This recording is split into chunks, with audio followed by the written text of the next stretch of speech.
So we are going to be looking at a scenario where my community makes a WICSO. In the last episode, we saw Italy almost get fully filled in.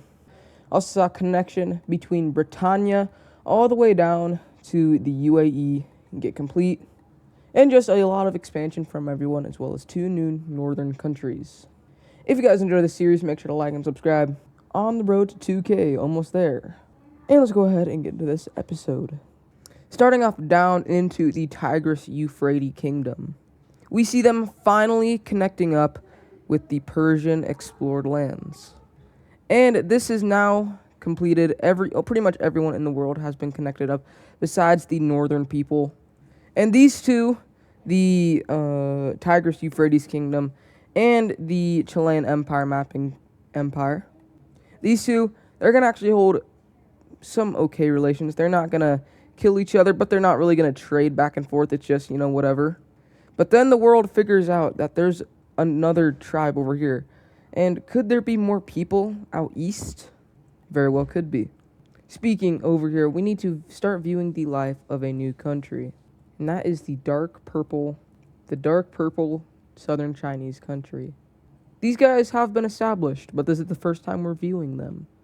Like a little newborn baby, we see them exploring a little bit, but this is kind of already explored. We just haven't talked about these guys. These guys are ruled by Annie, and they don't really have a capital yet because they're pretty underdeveloped compared to the rest of the world. But that's not the only Asian country we're going to be viewing. Up over in the central area of China, a pretty big Chinese country is rising. And that is the central Chinese country. These are going to be the 2 Chinese countries. This one is pretty underdeveloped. Well, this one is actually pretty good.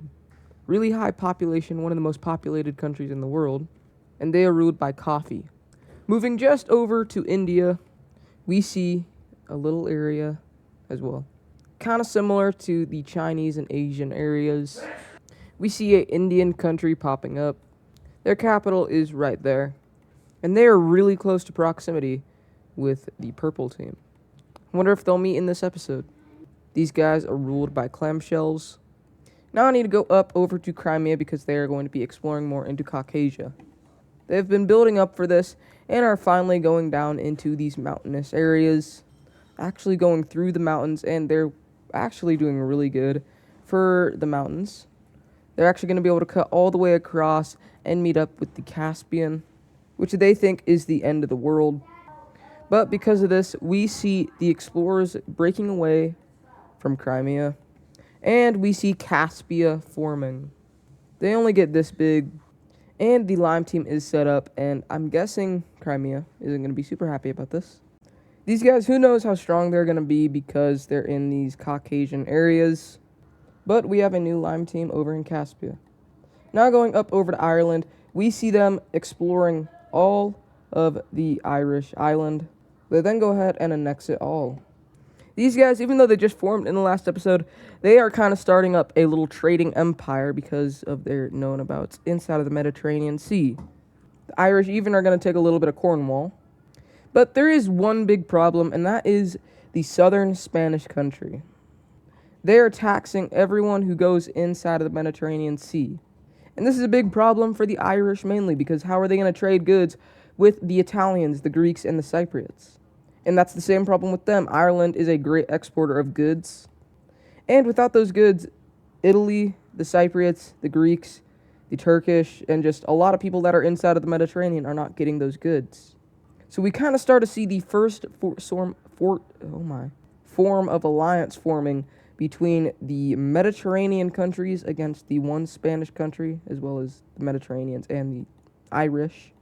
But the Irish are even doing more, exploring the rest of Wales and even cutting across the British Isles, exploring all of the southern parts of it. They then, with the help of the French and the Blue Iberians, they begin exploring more along the British Channel, going up into Belgium and the Netherlands, until they eventually meet up with the Danish. And they're like, what are you? Because if you remember, the northern Germans were one of the first countries. They were like up here. There were some of the tribes that formed up here in Iberia and inside of Cyprus. And the Irish, they're just going to start trading with them because they love trading. Probably the greatest economy in the world. And the Irish, they're just doing really good at the moment.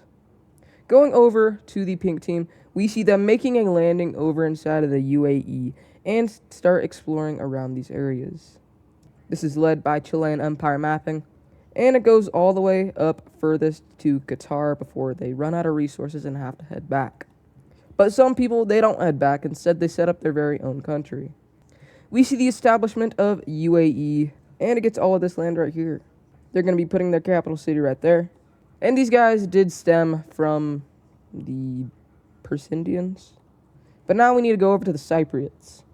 The Cypriots, they're going to be expanding once again. And they're going to be trekking all the way over to Sicily. And they take the entire island. Now, why would the Cypriots do this? I don't know. But they're also enclosing in on even more land around the Turks. Now, a reason the Cypriots could have done this is to get a little bit closer to the Iberians to stop them from making this tax. But what they're also going to be doing, the Cypriots going to make a little tiny colony inside of Sardinia, just to get even closer over to the Iberians. These islands are going to go over to the Italians, and these guys, they're going to be expanding. Well, first they're going to be expanding up into more regions of Iberia. And they're definitely not the strongest country inside of Iberia. And they're even exploring more along the coastline and into this Moroccan area. And, well, they begin to just take more. In fact, they take a crap ton more African coast. And they are now probably the country with the most African land. And now their reach on this tax is getting all the way out to this part right here. Is reaching all the way out to these areas right here. And making even more countries like Ireland very angry. Portuguese are now going to expand a little bit, as well as the Italian Iberian colony. They go ahead and connect up with the yellow team and northern Sardinia. They even take a little bit more, so that way they have a border with the Cypriots, and the rest of this goes to the pink team. If we go up north, we see some people finally conquering the Alps and exploring up into more of the Alp regions, getting all the way up here before they stop because it's just too bad. I don't know if they've conquered the Alps. I think they have. But now they're getting way further up, and as well as the Pyrenees have also been conquered by this point. So, main mountains inside of Europe have been conquered. What now? Well, we're going to take a little bit more land. The red Italians take all of this. They then go ahead and take all of this, becoming, like, along Slovenia, even though the capital is in Italy. The Italians take this, and up over here, we see a new brown Italian team forming, and they are kind of northern. They're going to be taking more Mediterranean land, and their capital is going to be put right there. And the leader of this country, you can barely even call it Italian, but the leader of this country is Keegdog. And we pretty much have all of Italy filled in. Over here, we see this red Romanian country exploring into more of the Central European land. They have been exploring a lot. I just have been forgetting to cover it. Creating some sort of spearhead out over to the center of Europe. And Romania, they're going to expand quite a bit. Definitely not a super small country anymore, and definitely not one of the weakest. Going over to Mookster, or the Greek team, we see them expanding into more of these Albanian regions right here, annexing all of this. This team, the Turks, are also going to expand into more of this land over here, actually expanding a lot into a lot of this land, becoming quite powerful. They're also taking notice about how short amount of land that the Cypriots are leaving them, so they're going to expand a little bit into these areas right here. But there is one problem. The trade route is going into the purple team. So what they're going to do is they're going to just deduct it a little bit. Same thing over here. They're going to deduct it a little bit because we still haven't gotten the full permission of the leader. He hasn't responded to the questions. So Hunter, he's going to just start building this trade route out over here. Building it all along over here. I'm just going to color this black. And their goal is to connect it up with the central Middle Eastern countries. And they're doing that quite well. Which this one is just going to comply and just let it go through the country. Because better money. And as well, they're going to go down here before they have to stop and turn back to get more resources. But they do find a little bit more. They're going to build it out this way and going along this this Israeli area and begin to go down into Sinai and just Africa. Trade routes going well, turn those off. Going up to the north, we see the Swedish country and the Danish country exploring up quite a bit more into the colder regions. This is the coldest anyone's ever been. Even exploring into these Norwegian areas over here. And they're exploring a lot of Scandinavia. The Swedish are going to expand and all. But up over here, we see a new country, a new blue Swedish country forming. The ruler of these guys, his name is Tsar Gustav. Their capital is going to be right here. And I don't know if the other Swedish, the southern Swedish, are going to be really happy about this. Only because, yeah, they're just cut off this area, a very important area for real-life Sweden. But over here, we also see another country forming, and it is a purple Norwegian one. They're going to be putting their capital over here in what's modern-day Oslo, except a little bit north. Scandinavia in the northern area is getting filled quite quickly. And the Norway is ruled by Seb only wants rams. Moving over to the British Isles, the Irish have been getting to work, and they have explored all of the British Isles. The Irish are going to be taking this land right here, as well as the Isle of Man, and some of these islands.